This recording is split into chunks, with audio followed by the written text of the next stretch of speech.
Right,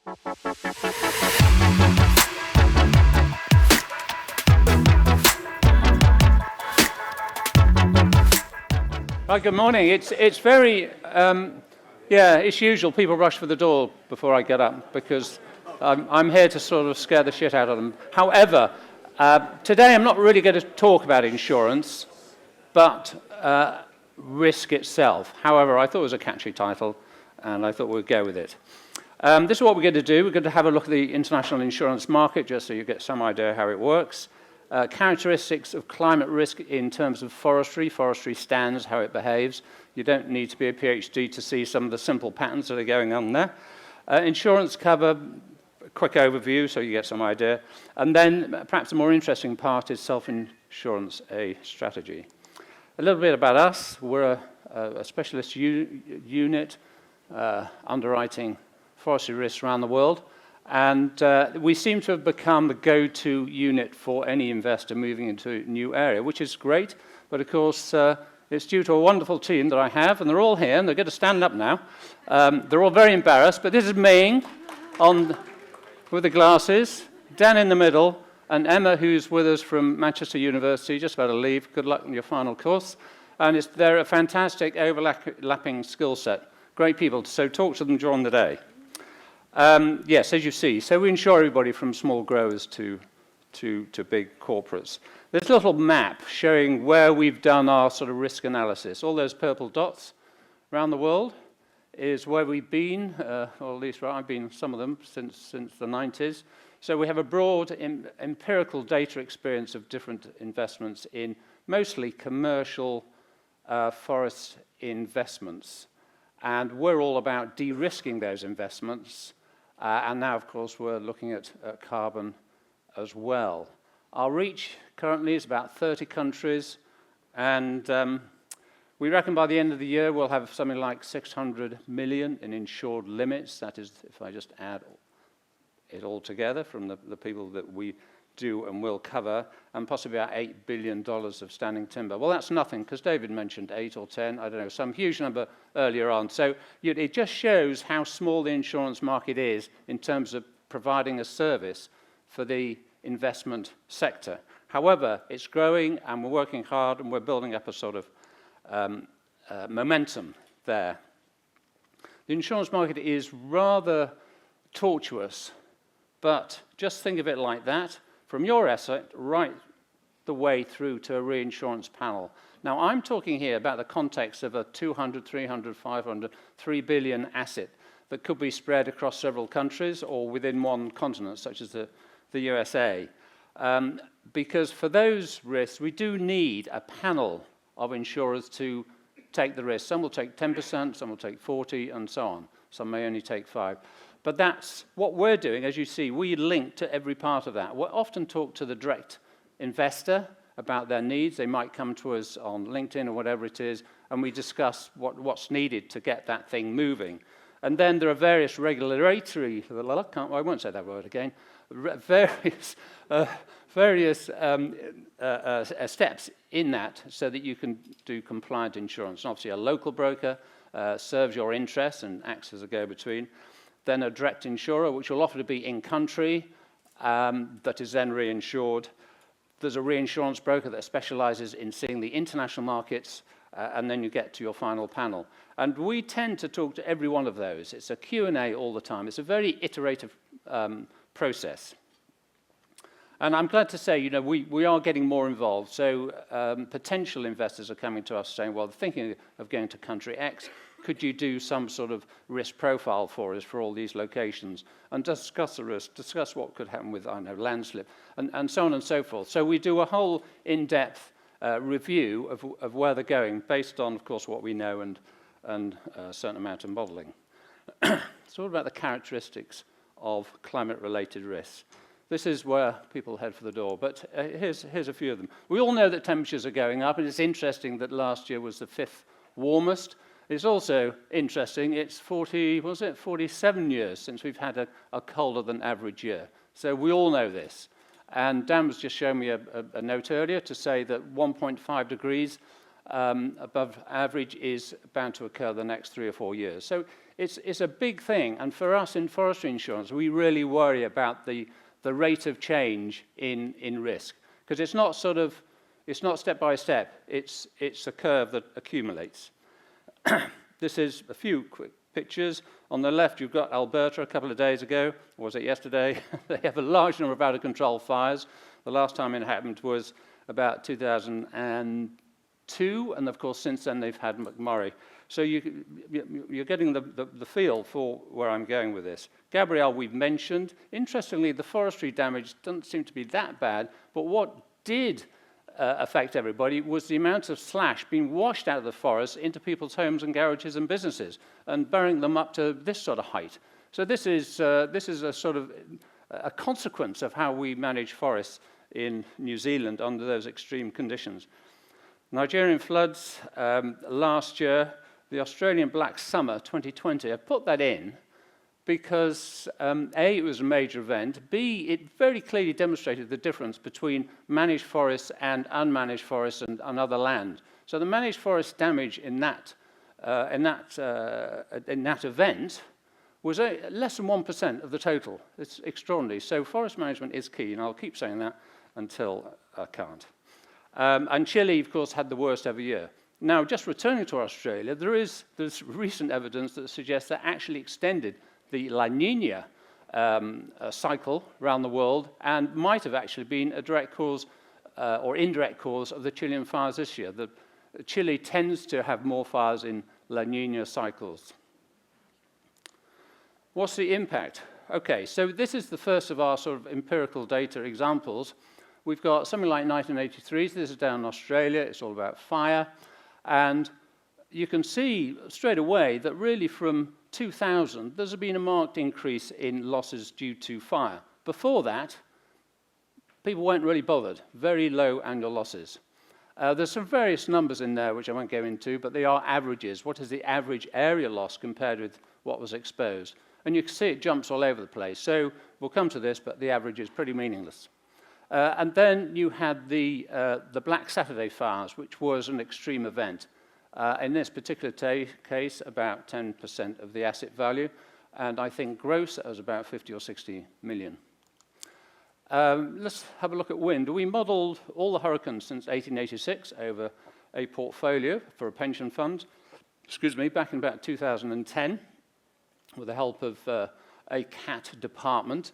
And you can see in the chart there, the upright green lines, they are all our estimated losses at today's value based on the hurricane track and speed.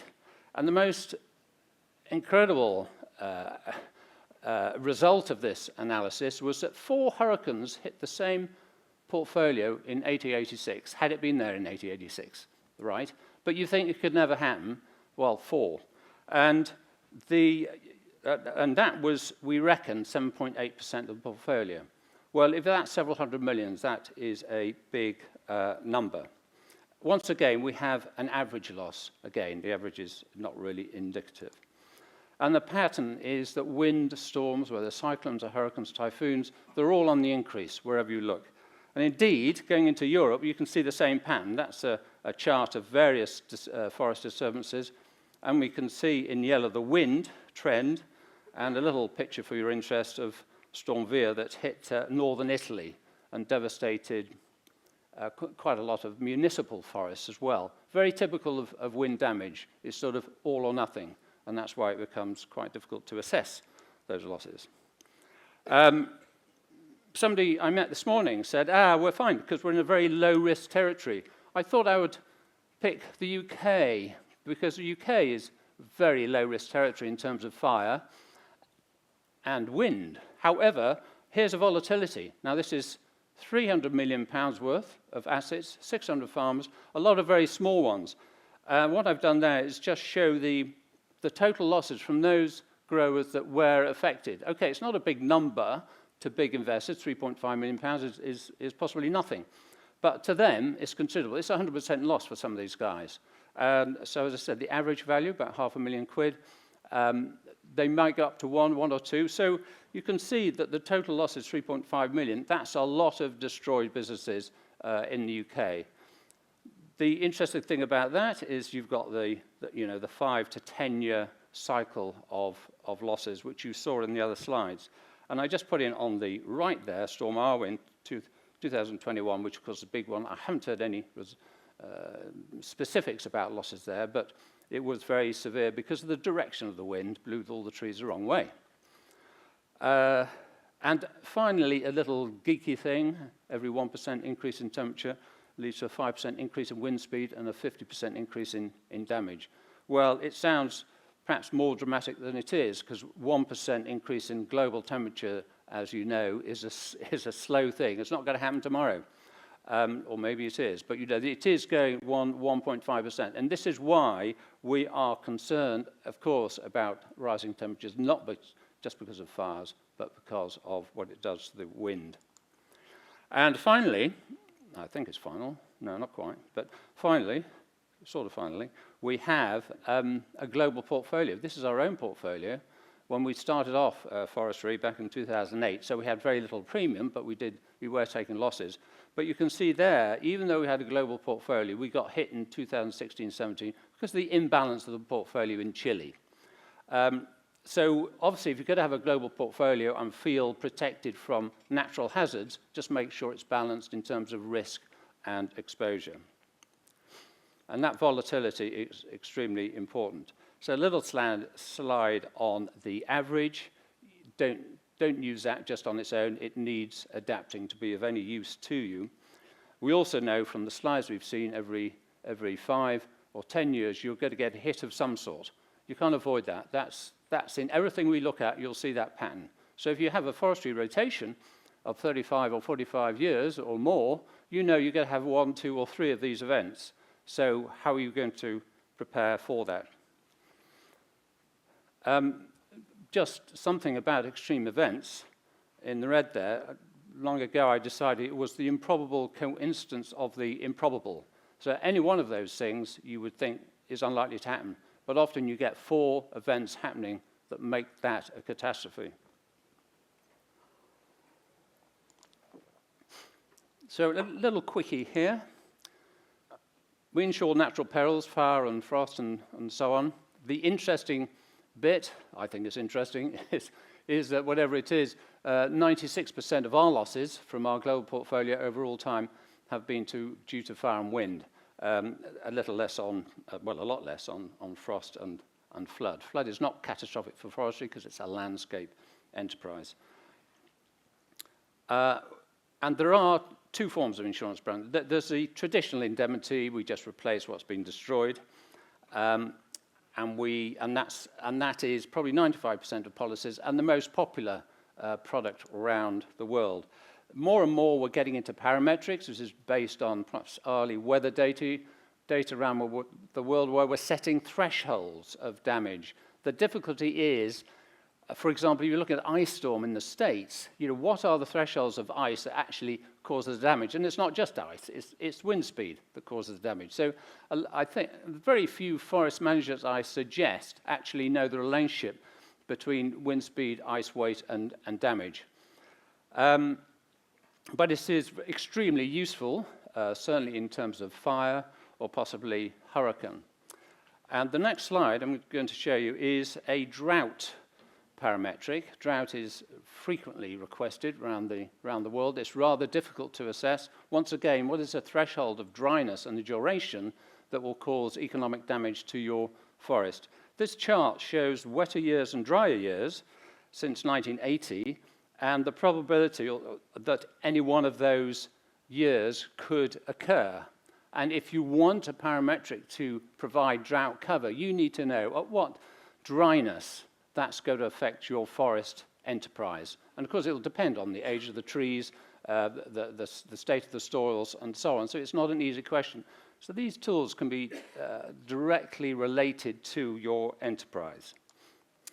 More and more, of course, geospatial data is becoming part of our kit bag as it is of yours. And some of our insurance backers are keen to promote what we call a burn scar indemnity product. So you need a loss to make a claim, but then we're measuring that loss using satellites to about 0.1 of a hectare resolution, and we're graduating the loss by economic damage and providing indemnity. The top chart there is the mapped fire, as you see, intensity of the fire, and the one below, we're assigning that intensity to various levels of damage. And then the payment is made on that. It's quite a crude scale. It's whatever we said it's there, 0 or 30 or 100% damage. But the payout is extremely fast as soon as a forest manager has done his own assessment. So that's an upcoming product. It's slowly gaining understanding amongst the broking community and the forestry community. Okay, this is possibly I think it's the most interesting, could be the most interesting for you.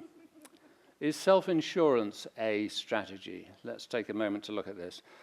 Just as an example, we've showed New South Wales wildfires since, is it 1860? Again, we've got that regular pattern of severe events, which occurs everywhere to various extent. And the fact that probably 95% of forest owners go uninsured. Why is that? The biggest reason is ignorance that it can be insured. A very real reason is that brokers don't really understand forestry, therefore they feel uncomfortable talking with clients about forestry insurance. So that's a big barrier, which is one reason why we talk directly to investors about the possibility of insurance. And what's the purpose? To remove the peak losses. This is not like insuring your possessions, you know, with some sort of small excess. This is about real protection against mega events. Insurance is seen as expensive, but you have to compare it with what is the true cost of self-insurance. And that's what we've just been looking at, all those frequency of events and the size of them. Now, each investor will have an appetite for insurance. For loss. They'll be able to cope with a certain amount of loss and take it on the chin, if you like. And I'm suggesting, well, I do later, that might be 1 or 2% of the value. That's probably what you're putting up with at the moment.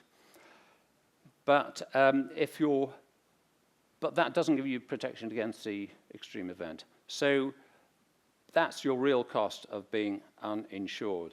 And as I say at the bottom, what is the biggest loss you can sustain and survive without hitting your investment returns advertised to your clients? Now, one way to look at this is to analyze your risk profile. Here is one on fires. On the left, you see years, and against that, you get a percentage loss. What is the area of forest that was affected by the fire? You're modeling that through Monte Carlo simulation, and you're coming up with a mean on the right-hand side, and our standard for a worst case would be the 1 in 250 event on the right, which we've highlighted in yellow, that in this case is 7.17%. So that gives you an idea of the spread of loss. So the mean is 1.29. The 1 in 250 is 7.17. How do you handle that in terms of investment returns? We looked at this and decided we might try and show it like this. I'm not sure it's the best way, but let's take a moment to look at it. So in the orange shaded area, we've got all those results from the simulation for the most frequent losses on the left, and as you go to the right, you get the major losses. As you see, it goes up to 10 million there. That is the 1 in 10,000 event. And what we've done is to put the mean loss cost as a red line along the bottom, which in this case we used 1.29. You just saw where that came from.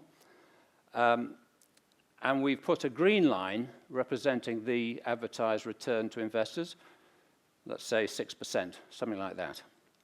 And the red dots are just events. Now, while we're looking at, we modeled for 10,000 iterations. We looked at the 1 in 250 being at 7.17 million on this risk. And we're just showing how those events sit in relation to your advertised returns. And the question is, if that 1 in 250 happened next year, what would it do to your investment proposition? to your clients? That's the question that I'm asking. I don't know how you incorporate that. We have met somebody that's turned this into a PhD down in University of Georgia, and apparently that's what they're looking at. So to me, that is the biggest issue.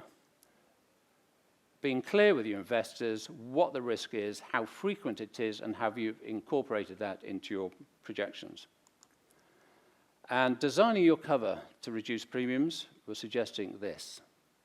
Right at the bottom, the blue line, I mentioned 2% before, maybe absorb those 2% within your day-to-day operations. Anything up to 2% you keep yourself. You don't insure that. That's your excess. And then perhaps you'll do a layer up to, what have I said there, something like 8%, so you're insuring between 2 and 8. And perhaps to save premium cost, you might go uninsured for the extreme event above that. That's just one possibility. However, it is the extreme event that does it. So maybe you might want to change that balance, retain more risk, and have a larger limit for insurance. So that is the sort of thing we spend a lot of time modeling and discussing with clients. What is the best way so you get optimum return on your premium dollar? And that's the key thing to think about.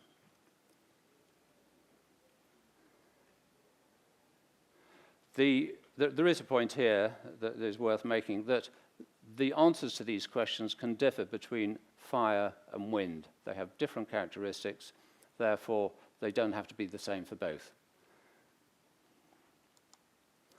And finally, you know about us. We're all here to talk to you. We're very happy to explore anything you have in mind that maybe it's the final thing on your checklist that you want to look at before you go out to investors. And here, end of my presentation. You're all very quiet.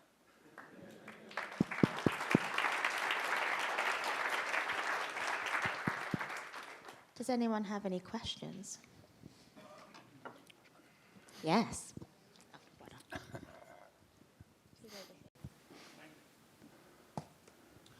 Yeah, hi Phil.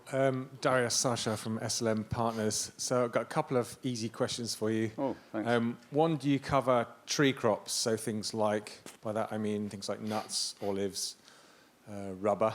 And the second question, could you say a little bit more about premium rates? Because that 0.38% was this sort of average. But presumably that's for quite large scale assets. I'm very impressed you read it, yeah. I'm wondering what the range is or what the minimum threshold is before it becomes sensible to insure, because you've got fixed costs and a minimum cost. Great. Yeah. Okay, the first part of the question is, we do cover what we call industrial tree crops, which is your rubber and oil palm and other things like that. That's a small part of the business, but there's absolutely no reason why we can't do that anywhere. And also the asset in fruit trees, whether it's apples or whatever, olives. So all that is, we do. So anything tree-like, including actually bamboo, which is classified as a tree, certainly in India. So we have done that. A pretty resistant thing.